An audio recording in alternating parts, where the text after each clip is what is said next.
Guys, those whoever has seen my past video, I recorded it very casually. I didn't know that it will yield good response. As I think there is a real concern where the people want to learn how the projects are done because every company is having different rule. But I would be saying in general for EPC, EPCC, and EPCM companies how the projects run for the project managers. And as I said, in India, project management is not as simple as PMI or Prince teach us. Having PMP education, I also know it. Having projects MBA, I also know it. There's quite difference from the book, and what happens in ground is quite different. And nobody teach you these things which I said in first video. You can refer to that in the Indian style project management, kind of jalebi management. You can refer to that video. It will. I have used some terminology which I'm going to narrate again to keep it short and punchy. So there will be terms like you can say which I use from the starting. Okay, now I'm going to read these all for you and tolerate with me, please. So this is the paper which I have in my hand. These are the few terminology which you will be coming across if you go to the project management. Okay, so this is a pre-bid by marketing, one. SODS or sales orders, which you the project manager will get. Two, company's internal all stakeholders kickoff meeting. Third, fourth is budget markup, that will be internal document for a project manager from where he will refer at what cost he has to buy the things and what margin is kept in the by the marketing team. And then the kickoff meeting with the external parties. After that, the kickoff, the project has officially started, and the zero date has started from the LOI date or PO date. That is something different. But the kickoff is when you have actually met the counterparts from the different organizations. Then it comes to the schedule review, or in American English, schedule review, whatever you can say it. Then it comes to SOR, if it is lump sum BBU, billing backup reviews. All the discussion in KOM is always minuted, that is called MOM. Minutes of meeting will be issued after that. All the BBUs, if it is lump sum, you will get a breakup done, right? So that is called BBU breakup approval, or SOR units, which is in tender or whichever already in PO. That units separate rates. If something is in lump sum and something is in unit, then you have to break the lump sum into unit also and get the. So that is lump sum or SOR approval. Then comes master document list approval, MDL approval.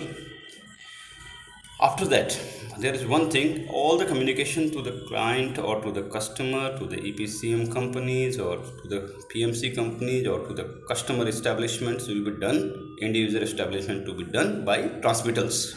So transmittal in some companies have ERP or SAP system.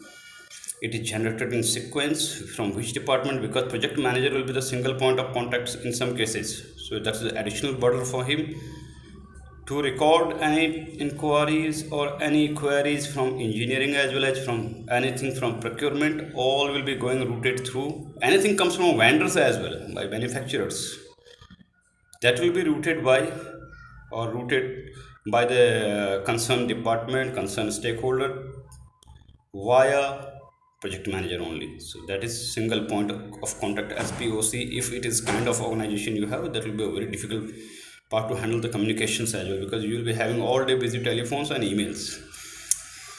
Then the transmittal ERPs and SAPs will discuss how it operates on that. And then if the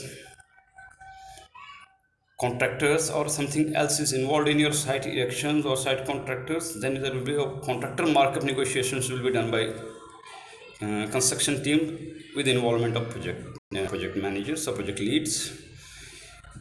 After that, MDL once approved, the procedures, drawings, method statements, specification, WPS, PQR, PQTs, whatever manufacturing process you have will be sent through transmittal to the customer, and it is the project manager's responsibility again to note down which revision has got comment and which revision is being circulated now, which revision engineering has or other department has sent to you, and how you are sending it to the customer, and when it returning back to the concerned department after until the MDL is finally approved. All documents in that are revision final, maybe it's whatever revision is, can be revision 1 2 whatever. Okay, so that is also comes under domain of project management in some cases. All ITPs, inspection test plans, FQPs, field quality plans will be submitted through quality via project manager, and once it is approved, that will be also become a part of your total master document list in your ERP, which you can check anytime which revision and which revision has comment, which revision has been finalized. Okay, after that, TPI's approval from the customer, which TPI is authorized in the project, will be a part of customers negotiation or customers you can say communication with project manager. And vendor engagement through the procurement department will be the project manager's responsibility again. Any quantity variation which was assumed or presumed during the pre-bid phase and after engineering, that will be normally after engineering, some quantities will go up, some quantities will go down. That is the project manager's responsibility again to amend the POs according to the quantity variation and comparative statement of cost. If the total PO cost is going higher side or total PO cost is going lower side, that will be project manager's responsibility. All MR, PR, even PO approvals to the L1 or L2 vendors, technically or commercially viable ones, from the procurement department, it will ultimately come into the project management's review. They will not take any dust on it. They will say project manager has approved this vendor after discussion with or after confirmation with the customer. Okay, so that's again all the inspection calls will be from projects.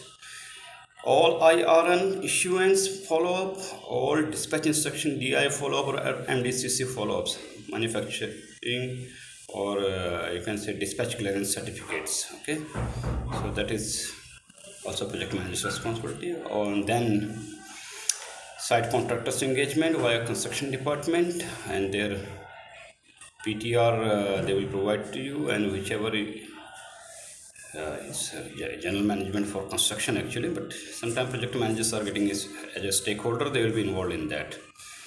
After that, it's coming to the site or workshop materials received, MRN, GRN, DMR, IMIR, incoming material inspection. That all report comes to the project manager via quality department. All MRCs, material receipt certificates, will be thrown from site construction team or site store team or site our workshop store teams will be coming to the project. So the project department can control all the deliverables of the project which was expected and has come. So keep in mind, ultimately everything revolves across the project manager. Okay, so this is just like project manager is a brain which doesn't look like working because it gives the signals to the hands, feet, and body to work. So it's just like a brain, like a husband at home.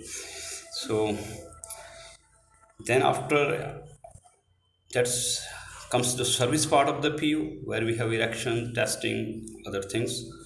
That's review also under project manager's paradigm to get it approved. How you will get it, by die inch, by tonnage, by square meters, what is the unit of measurement there, run meter length, sometime inch meter in piping.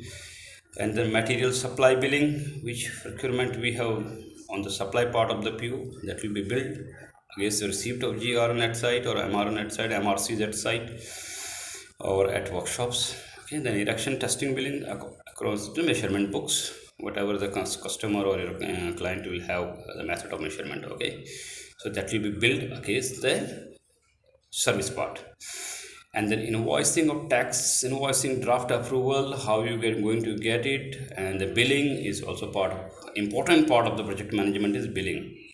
Everybody will ask you what was the bill for this project, whether we are on positive side or whether we are on negative side. So keep in mind the project, somebody want to measure the project's efficiency, they check the billing, earned value, what was the expected billing up to this tenure. If it is a 12-month project, suppose if 12 crore every month, it is an estimate that 1 crore should come. If you are standing at 6 months, the 6 crore should be billed. If it is below that, The senior most management will be more worried about the money income. It should be 6 crore at least at the time. If not, you should be having so many reasons or evidences that you will bring it very soon.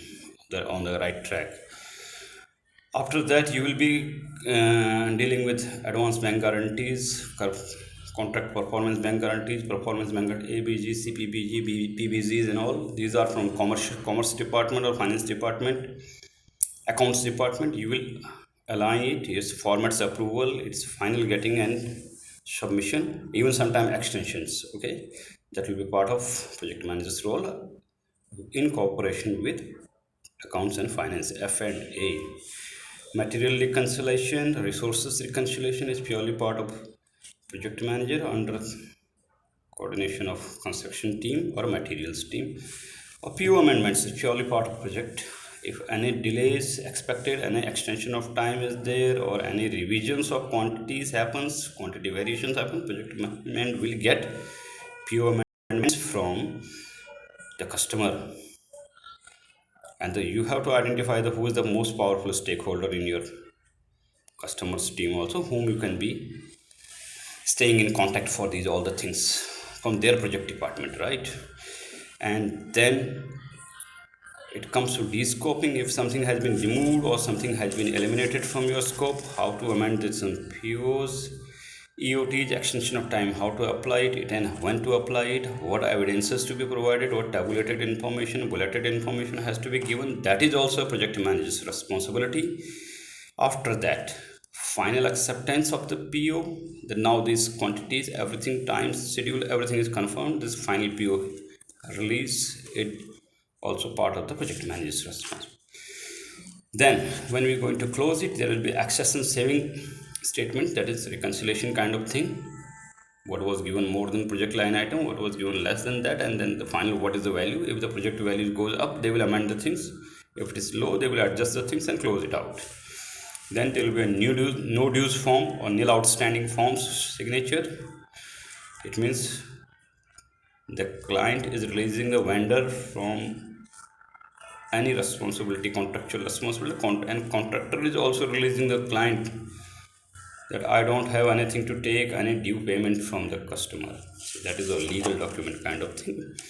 Okay, then BG returns will be happening after that. All the BGs, everything will be taken away from the banks. At the site, after that, PIMCs, pre-interim mechanical clearances, PSSR, pre-startup safety reviews, if it is erection site or your structural site, then they will be doing some load test or something. Mechanical completion certificate will be issued after that. Release of PO contract, although your vendors, all your contractors will be released after the PO contract closure. That is your role with your lower tier contractors, not from the customer end. And the most of the important thing in this is keep all the communications simple, keep all the stakeholders informed. No excessive communication, no less communication. Because if you do less communication, people will be, stakeholders will be telling later on, I was not informed about this at the right time. If you do excessive communication, important information will be missed, and excess always bad. So it's kind of Abhimanyu, I told you, before going to the labyrinth chakra view, you should be well trained. If not, results will be harsh. I'm not threatening anybody, but yeah, slowly everybody will learn. And thanks for my watching first video, and I hope this video is also useful for you. These all the terms which I spoke here, if God allows me the time, I will go one by one and I will teach these all this items which has been told here in detail. Each item I will go in detail. That will be around, you can say, 30 or 40 or videos which you will be following. It will not be long as 15 minutes, but maybe 2-3 minutes for each I will take. Okay, good luck then. Namaskar.